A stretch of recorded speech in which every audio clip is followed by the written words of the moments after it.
palavra de Deus diz, queridos, aqui em Êxodo, capítulo de número 1, versículo de número 6, que José faleceu. José tinha sido levado da terra da promessa para o Egito, de uma maneira muito difícil, uma situação familiar muito difícil que aconteceu. E muitos problemas. Ele se apresenta como escravo dentro do Egito. E a palavra de Deus diz que Deus em todo momento esteve com ele. E você conhece a história de José. A palavra de Deus diz que José, quando ele morre, antes dele morrer, ele diz para os seus irmãos: chegaria o dia em que Deus os tiraria de lá. Porque eles não foram lá para morrer lá. Deus não levou eles para aquela situação para exercer algum método de vida, de sobrevivência dentro daquele lugar. O que Deus tinha era coisa muito maior. Não podia Deus ter um plano para Israel, um plano milenar para Israel dentro do Egito. As coisas maravilhosas de Deus aconteceram no Egito, sim. Sinais extraordinários aconteceram no Egito, sim. Coisas extraordinárias aconteceram no Egito, sim. Porque lá no Egito estava o povo de Deus.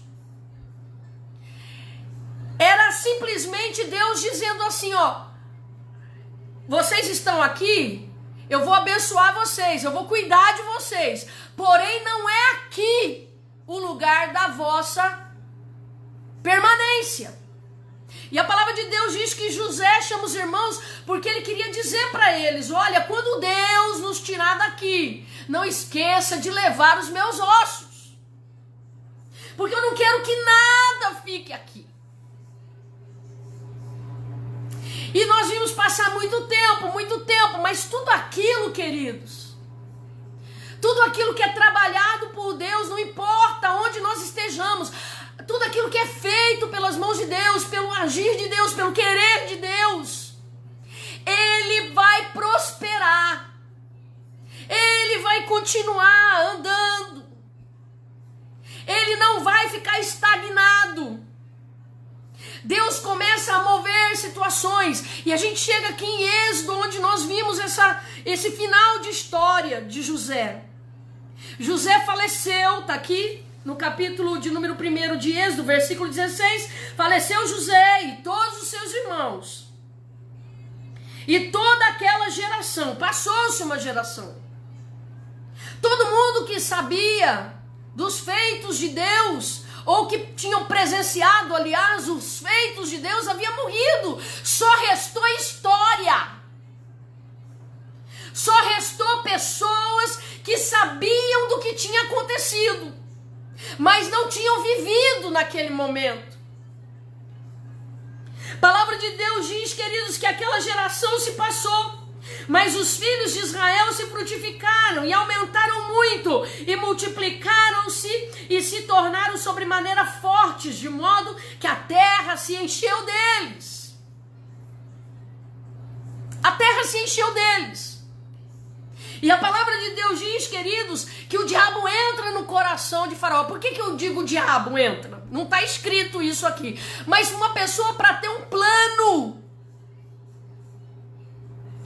de controlar o povo de Deus, só pode ser ideia do diabo.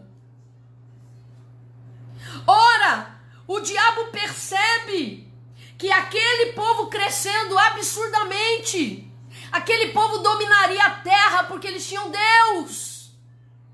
Eles mudariam a história dos povos, eles mudariam a história da humanidade. E ia frustrar os planos de poder do diabo. Porque o diabo sempre quis o lugar de Deus. E é o diabo que influencia as autoridades.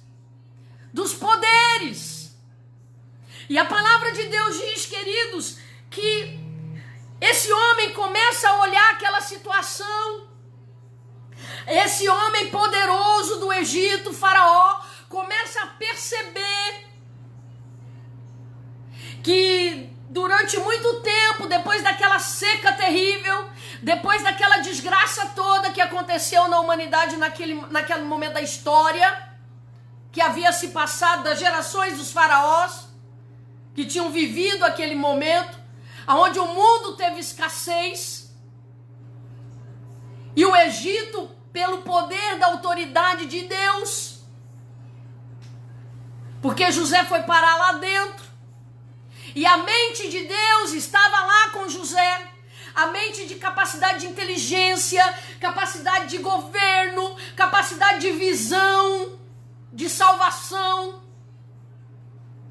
A palavra de Deus diz que José faz um plano maravilhoso e consegue alimentar o mundo, circunvizinhos do Egito e até de lugares mais longínquos. E um povo que remanescente, porque daquela época, aquela geração já tinha passado. Mas o povo de Deus, ele se multiplicava de uma maneira completamente surpreendente.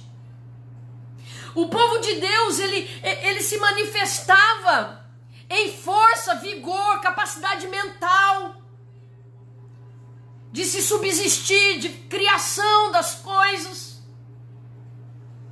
E aquele poder, naquele momento, ele observa esse povo. E ele consegue ver que esse povo é um povo perigoso para os planos dele. Para os planos dele.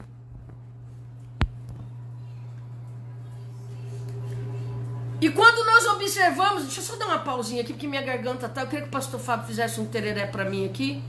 Por favor, obrigada, querido. E quando nós olhamos, que a gente vê, é tão tremendo, é tão tremendo isso que eu vou falar para você. Talvez você já tenha escutado muitas vezes isso, mas olha como é espetacular, como é espetacular nós percebermos que esse homem, ele tem planos já na mente dele de poder. E ele começa a observar lá na frente. Ele não está aqui focado na realidade das coisas reais aqui. A mente daquele faraó, a mente daquele homem que era poderoso naquela nação, estava olhando lá na frente, porque ele sabia que os planos dele de poder não era só aquele pedacinho de terra que ele tinha lá. O mundo era muito grande. O mundo que Faraó queria dominar era muito maior do que aquilo que os olhos dele contemplavam. Ou daquilo que a capacidade física dele tinha de poder caminhar por entre as terras dele. O poder dele era um poder de conquista mundial. O reinado dele já tinha experimentado isso antes. O Egito já tinha tido controle do homem. Você se lembra na história que as pessoas vinham de outros países para comprar as coisas que estavam estocadas lá dentro do Egito.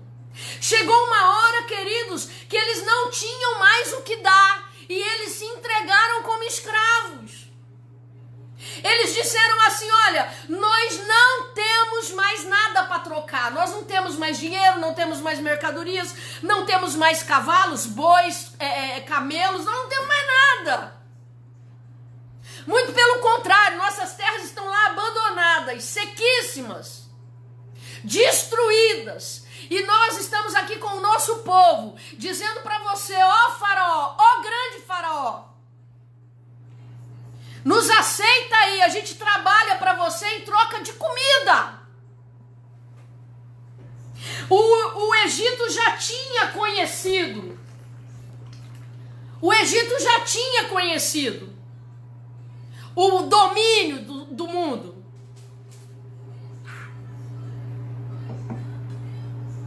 E quando chega nesse faraó, a geração que José trabalhou, que José serviu, já tinha morrido. Mas os faraós, eles guardavam suas lembranças de poder.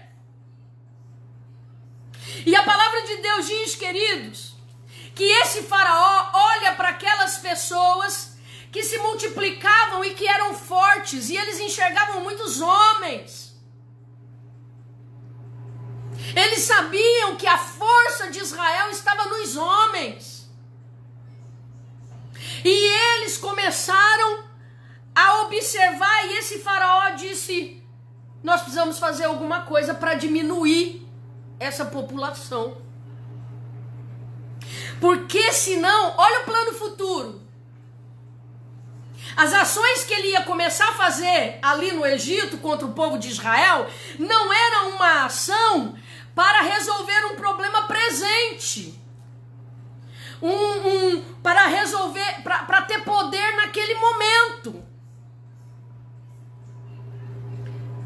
O que ele estava fazendo era conter o avanço desse poder que estava dentro das terras dele, quer dizer, que ele achava que era dele. Porque tudo é de Deus, irmãos. Tudo pertence a Deus. E a palavra do Senhor diz, e olha, quando eu digo para vocês que eu estou aqui ministrando a palavra de Deus, estou como mortal, como pecadora. Eu não estou aqui ministrando a palavra de Deus porque eu sou melhor do que ninguém. Só Deus sabe o meu passado. Só Deus sabe da onde Ele me tirou, das drogas, da prostituição. Só Deus sabe as tristezas que eu dei para minha mãe, para o meu pai. Eu estou pregando o evangelho aqui pela misericórdia de Deus e pelas benécias da glória que Ele tem.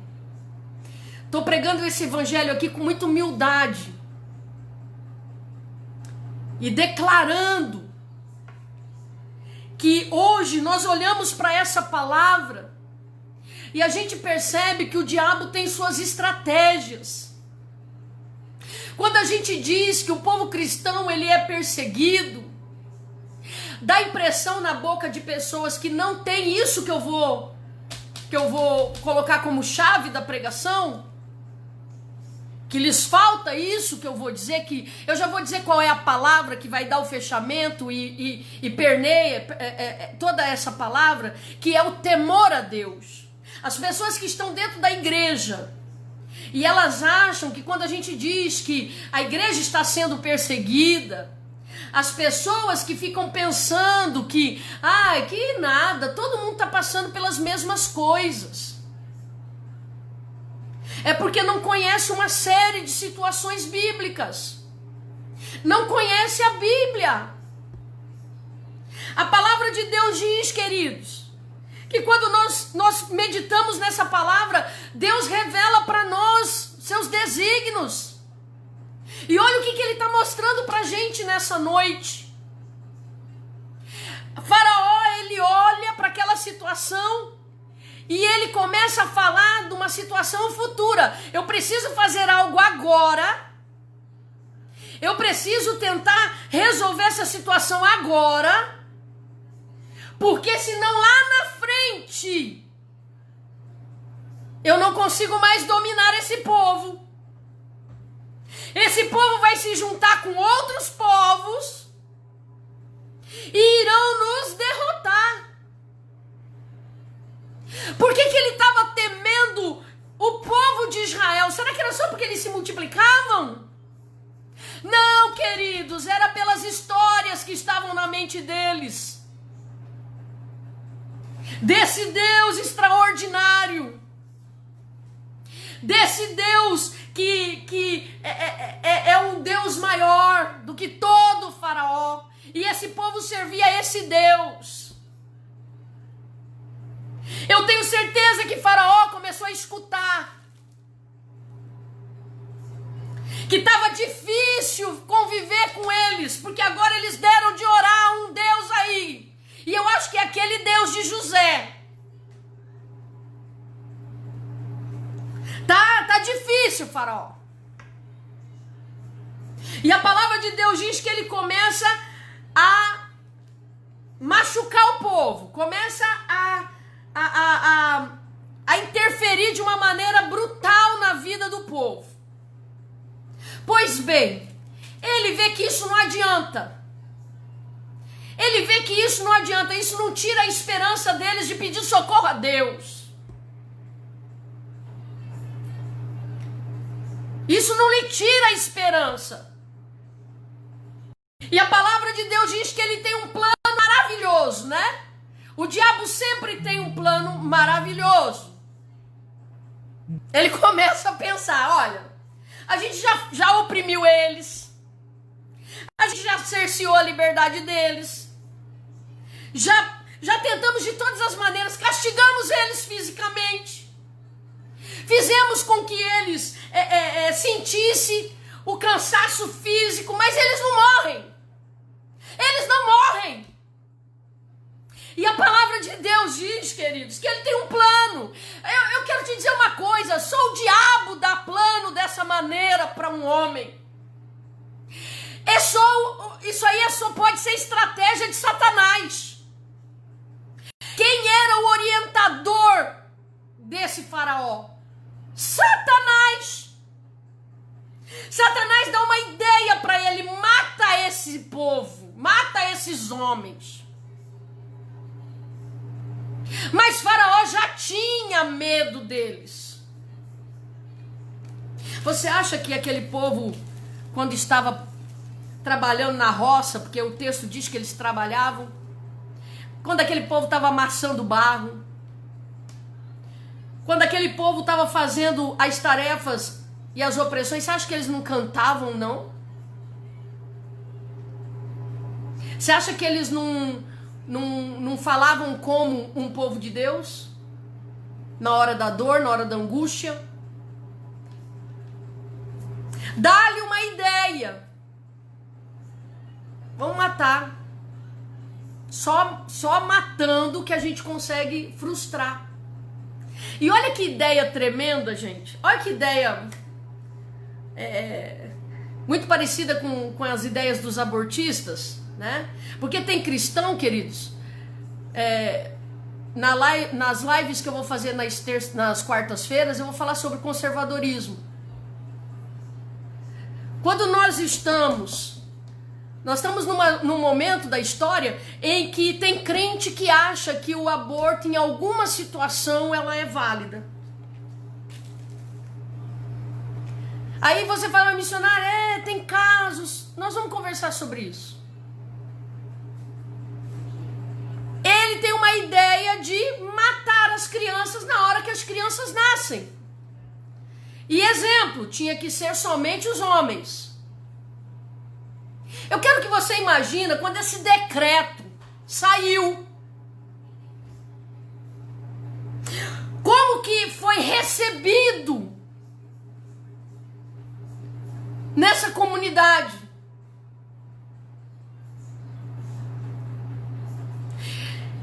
Esse assunto é um assunto muito caro para mim. Porque eu passei por essa situação de uma maneira muito, muito particular. Mas eu quero que você imagine a mente de uma mulher grávida, uma hebreia grávida. Naquela época, querido, era só revelação para dizer se era homem ou se era mulher. Mas havia decreto, olha, se nascer homem, mata. Se nascer mulher, deixa viver. Eu imagino nós, mulheres que estamos aqui nos assistindo, nos vendo. Uma mulher grávida, sei lá, de 7, 8 meses, com a mão no seu ventre, querendo passar pela cabeça dela. Meu Deus, se nascer menino. E a palavra de Deus diz, queridos, que ainda com esse decreto, eles continuavam nascendo nascendo e crescendo. Ainda com esse decreto, eu acredito que ele escondia as crianças, porque esse período da história demorou muitos anos. E ele começou a perceber que por mais que os velhos morressem, o número daquele povo não parava de crescer, aqueles homens não paravam de aparecer. E é extraordinário quando novamente ele resolve fazer uma perseguição mais forte. Ele chega até os ouvidos de duas parteiras. E essas parteiras, deixa eu ver aqui em que versículo que está, versículo de número 15. O rei do Egito disse às parteiras das hebreias. Tinha pessoas de confiança da liderança dos egípcios que eram separadas para poder estar cuidando dessa área. E essas mulheres, essas parteiras, que não eram só essas duas, a Bíblia conta a história dessas duas, mas era muita gente que estava no Egito. Havia muitas mulheres grávidas no Egito, não podia ter só duas parteiras. Mas a Bíblia está contando a história dessas duas, que deve ser uma história que também pode ser a história de muitas outras parteiras, porque veja bem, ele diz que não adiantava fazer nada, que eles continuavam crescendo. Então havia meninos nascendo, apesar do decreto. Mas a Bíblia diz que ele manda falar para as parteiras das hebreias, das quais uma se chamava Zifra e a outra Puá. No 16, quando ajudardes no parto as hebreias e as virdes sobre os seus assentos. Quer dizer, olha, esse é um momento na vida de uma mulher que, por mais que seja um momento de muitas dores, é um momento espiritual, é um momento lindo, é um momento especial, é um marco na vida de uma família. Essa mulher está lá na hora do parto, saber que tem alguém ali que vai fazer o reconhecimento físico do seu filho para levá-lo à morte. Fora o drama emocional que ela já estava vivendo. Essas mulheres não podiam estar tendo filho nos lugares que todo mundo tinha. Com certeza, quando chegava a hora delas, elas iam para algum lugar. E saber que tem alguém ali, tirando essa paz, essa alegria desse momento. E a palavra de Deus diz, queridos, quando ajudardes no parto as hebreias e as virdes sobre o assento, se for filho, matai-o, mas se for filha, então que viva. As parteiras, porém, e aqui eu vou me caminhando para o final. As parteiras, porém, temeram a Deus. Queridos, o que mais está atrapalhando a vida de cristãos não é só ir pouco em culto, ir pouco em missa. Não. É o temor a Deus.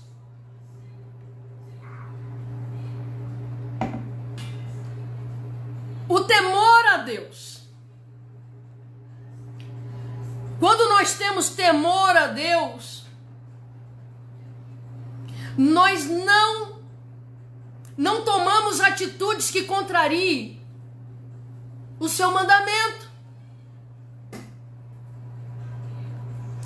essas mulheres, elas não fizeram isso porque estavam compadecidas dos choros, estavam compadecidas da angústia de ver aquela mãe sofrendo. Elas não fizeram porque estava muito além das suas forças. Meu Deus, eu não vou matar ninguém por uma questão moral da sua própria persona, não. Não. Elas fizeram, ou não fizeram, aliás, porque temiam a Deus. Você sabe o que significa isso? Que se elas tivessem que fazer alguma coisa terrível, que pudesse lhes mexer na sua moral, na sua atitude moral, elas também fariam porque Deus estava falando. Quer ver um exemplo? Lá na frente na história, quando as hebreias saem do Egito, a palavra de Deus diz que antes delas saírem, havia sido dada uma ordem a elas, para elas entrarem nas casas dos egípcios e pegarem, roubarem todo o ouro que estava lá dentro, todas as joias que estavam lá dentro. É estranho, né? Que a gente vai falar, Deus não vai mandar nós roubar nada. E não vai mesmo. É outra ocasião, é outra história. Mas elas foram lá e fizeram. E você sabe o que estava acontecendo dentro daquelas casas? Velório. O que tinha dentro da casa dos egípcios? Quando os hebreus saíram de lá? Velório. Porque a última praga, qual foi? A morte dos primogênitos. Então, dentro da casa dos egípcios, estava tendo velório, e eram velórios simultâneos, porque a praga passou e matou todos eles. Aonde tinha uma casa egípcia com um primogênito lá, havia um velório. Enquanto se tinha um velório, mulheres hebreias que outrora perderam seus filhos na mão do inimigo, estavam agora saindo do Egito com seus filhos, entrando em casa de luto e pegando tudo que tinha de poderoso lá dentro. Porque Deus mandou. Quando nós temos temor a Deus, a nossa vida espiritual, ela não é a mesma, ela não é uma vida comum como a dos outros. Quando nós temos fé, nós somos diferentes. Quando nós tememos a Deus, nós não queremos preservar a nossa vida. Eu me lembro agora, alguns dias atrás, o Fábio em casa, e pessoas querendo visita porque estavam doentes. Tinha pessoa que estava até com vírus. E o Fábio falou que ia lá visitar. Queridos, uma pessoa que teme a Deus, ela não preserva a sua vida. Porque se ela está fazendo alguma coisa por temor a Deus, quem cuida dela é Deus. Como que um homem de Deus, que é experimentado dentro de hospitais superlotados, não foi uma vez, 2, 3 vezes, não. São 18 anos, 21 anos de ministério. 21 anos que o Fábio entra em isolamento, 21 anos que o Fábio entra dentro de hospital, que tem velhos morrendo nos corredores. Eu não sei se a pastora Cida de Miranda está nos assistindo, Mas aquela cena, pastora, foi muito forte. Quando nós fomos visitar seu esposo.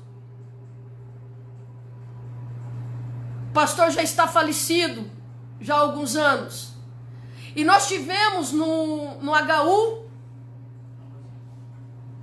E quando nós chegamos lá, o pastor estava praticamente corioço no corredor, e ele tinha câncer. Ele estava num corredor de hospital com muitas macas no corredor. Tinha todo tipo de doença naquele corredor. Tinha velhinhas em tempo terminal, tinha criança. Tinha pessoas, os mais novos, os adultos mais novos, deitados no chão. E nós entramos lá, não passamos mãozinha, o álcool na mão, não. E quando nós entramos lá, a gente ora por uma pessoa, o outro fala assim, só podia orar por mim também. Pessoas que são experimentadas no temor de Deus não temem nem a própria vida. Mas é um absurdo falar de fé nos dias de hoje. É um absurdo falar de temor a Deus nos dias de hoje, em que os cientistas estão falando e falando. A palavra de Deus diz, sabe o quê? Que havendo a ciência, a fé de muitos se esfriará. Você sabe quem quer ocupar o lugar de Deus nos últimos dias? A ciência. A ciência quer dizer o que você deve fazer. Não é mais Deus. E eu quero dizer uma coisa para você. Aquelas mulheres temeram a Deus, colocando em risco as suas próprias vidas. Olha, elas não mataram aquelas crianças,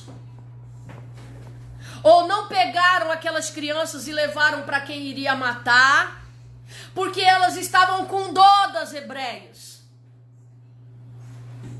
Porque elas estavam com medo da dor que aquelas mulheres iam sentir. Elas estavam se colocando no lugar delas. Não! Elas fizeram isso porque elas temiam a Deus. Nós precisamos, e agora eu falo com toda a certeza de que eu não estou sozinha.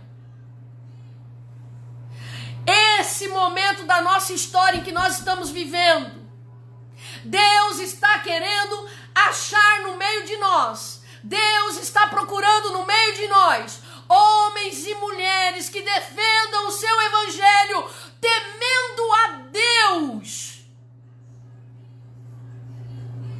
temendo ao Todo-Poderoso. Quando ele começar a achar essas pessoas, ninguém mais as segura, porque elas, por amor a Deus, elas não vão se preocupar em ser presas. Elas, por amor a Deus, não vão se preocupar se forem xingadas, se forem humilhadas publicamente numa rede social ou qualquer coisa que seja. Porque uma das coisas que eu disse para o Fábio antes de abrir a programação, eu disse, se alguém escrever alguma coisa me ofendendo, deixa. Porque se eu não estiver preparada para escutar alguém dizendo, você é uma louca, você não sabe o que você fala, você quer matar pessoas.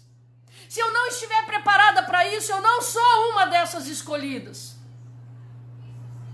Se você for se importar com o que as pessoas vão dizer, porque você ainda tem fé em Deus. Quando alguém falar, menina, você não tem medo desse vírus? Você pegar a Bíblia e dizer, eu temo a Deus, Ele é comigo. Mas isso é irresponsabilidade, você precisa se cuidar. Querida, isso eu faço desde quando eu nasci. Quando eu nasci, minha mãe que me cuidava. Quando eu cresci, eu que me cuido. Agora não vem dizer para mim que eu não posso ter fé. Não venha dizer para um cristão que ele não pode abrir a boca e dizer, o meu Deus tem mais poder do que esse vírus. Não venha me dizer, então escreva aqui Escreva aqui uma carta abrindo mão do respirador.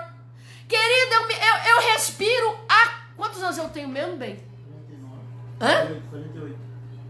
Ah, isso não importa, irmãos. Amém? Há anos eu respiro. Ouça isso aqui. Há anos eu respiro de graça. Porque Deus me deu ar. Se eu chegar doente lá e tiver um respirador para mim, amém, glória a Deus. Se não tiver, obrigado, Senhor, por todos os anos. Pelos 48 anos que o Senhor me deu. De respirar sem ter que pagar. Essa fé as pessoas não querem aceitar. Essa fé de matar o vírus no peito, ninguém quer aceitar. Essa fé de que nós vamos orar e ninguém da nossa igreja, ninguém da nossa família vai entrar nessa estatística. Essa fé as pessoas não querem aceitar. Nós somos loucos, somos mesmo. Porque nós não vendemos, nós não negociamos. Missionária, ninguém proibiu a senhora de orar. A senhora podia orar em casa. Daniel foi caçado dentro da sua casa. Porque havia um decreto lá que não podia orar a Deus nenhum. Foram dentro da casa dele, tiraram ele de lá.